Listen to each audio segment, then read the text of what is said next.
پھر جب آدمی پر کوئی مصیبت آتی ہے تو ہمیں پکارتا ہے،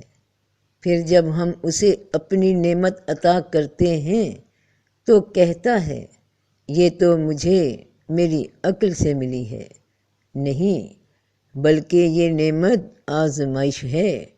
اور لیکن ان میں سے اکثر نہیں جانتے۔ تو انسان پر مصیبت پڑی تو اس نے اللہ کو پکارا۔ کیسے پکارا؟ کہ اس نے اپنے اعمال درست کرنا شروع کر دیے، زبان سے بھی توبہ کی اور اس کام سے بھی جس کی وجہ سے اس کے حالات خراب ہونے شروع ہوئے، یعنی عملی طور پر بھی توبہ کی، کیونکہ بڑی سیدھی سی حقیقت ہے کہ جب تک انسان رب کے قانون میں رہ کر اپنی زندگی بسر کرتا ہے وہ مصیبت کا شکار نہیں بنتا، اور جیسے ہی وہ کسی لالچ کی بنا پہ یا کسی دنیاوی غرض کی بنا پہ کوئی ایسا عمل کرنا شروع کر دے جو رب کے حکم کے خلاف ہو تو اس کے کام بگڑنا شروع ہو جاتے ہیں، کیونکہ یہ حکم رب کے وہ اصول ہیں جو اس نے ایک شے کے طے کر دیے۔ تو جب انسان پہ مصیبت پڑتی ہے تو اس نے ان کاموں کو ترک کیا، زبان سے بھی عمل سے بھی، جو رب کے قانون کے دائرے سے باہر ہو رہے تھے، یعنی اس نے اپنے رب کو پکارا اپنے عمل کے ذریعے، اور جب رب کا حکم یعنی رب کا کام عمل میں لایا جاتا ہے تو کائنات کیونکہ اس حکم کے ساتھ پابند ہے، اس عمل کو درست گردش دینے پہ تو جیسے جیسے کام میں اخلاص پیدا ہوا، اللہ کے حکم میں عمل آ گیا تو وہ مصیبت دور ہو گئی جو کہ ہونا ہی تھی۔ عمل کو درست سمت میں لانے کی بدولت تو جب انسان کا عمل درست ہوا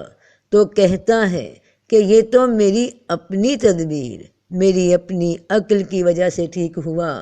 میں نے اس بگڑے ہوئے کام کو ٹھیک کرنے کے لیے یہ پلان کیا، ایسا سوچا، ویسا کیا تو ٹھیک ہوا، جبکہ حقیقت یہ ہوتی ہے کہ وہ کام جو ٹھیک ہوا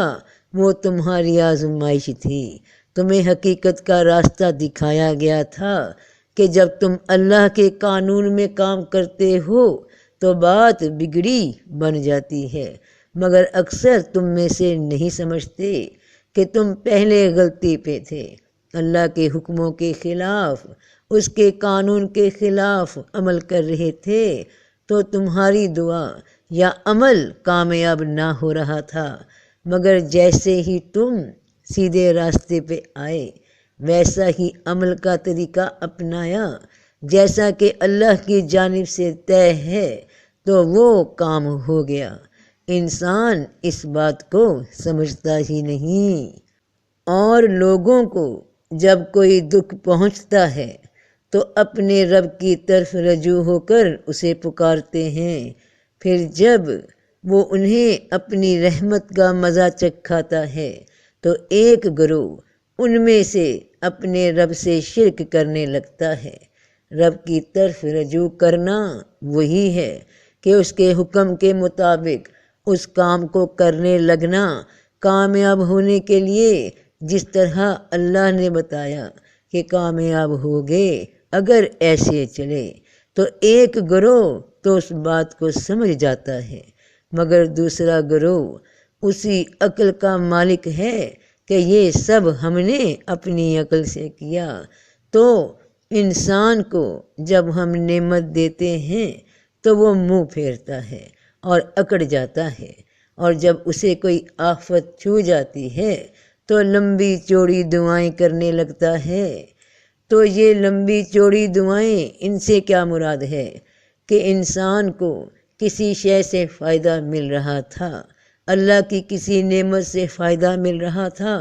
تب تک مل رہا تھا جب تک وہ اس شے کو اسی حد میں، اسی قانون میں استعمال کر رہا تھا جو رب نے طے کیے، مقرر کر دیے۔ مگر جیسے ہی وہ اس مقرر کردہ اصولوں سے ہٹا تو اس کے کام بگڑنے لگے، نقصان ہو گیا، تو پھر لمبی چوڑی دعائیں کرنے لگا۔ یہ دعائیں زبانی بھی ہوتی ہیں، ان میں توبہ استغفار بھی کی جاتی ہے، مگر یہ قبول تب ہوتی ہیں